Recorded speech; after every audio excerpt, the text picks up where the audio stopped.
إليك طريقة تحضير البغرير أو غرير ألف ثقبة بناء على المراحل المصورة لضمان الحصول على نتيجة خفيفة وناجحة من المرة الأولى.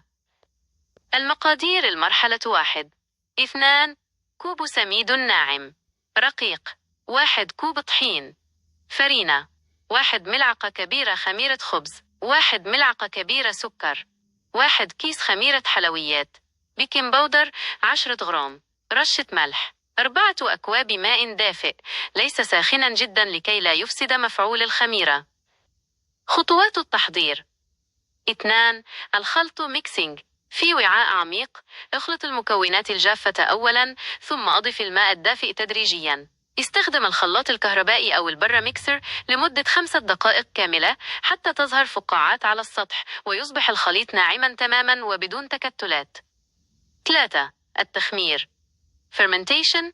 غطي الوعاء بقطعة قماش دافئة أو غلاف بلاستيكي وأتركه يرتاح لمدة 15 إلى 20 دقيقة. ستلاحظ أن حجم الخليط زاد قليلا وأصبح مليئا بالهواء. 4. السكب Pouring. سخن مقلاة غير لاصقة، تيفال على نار متوسطة. قبل البدء حرك الخليط قليلا بالمغرفة. أسكب كمية مناسبة في وسط المقلاة الساخنة دون الحاجة لدهنها بالزيت. 5. الطهي وظهور الثقوب Cooking وهولز. هنا تبدأ المتعة. ستبدأ الثقوب الصغيرة بالتشكل من الأطراف نحو الداخل. ملاحظة هامة: البغرير يطهى من جهة واحدة فقط، لا تقم بقلبه أبدا.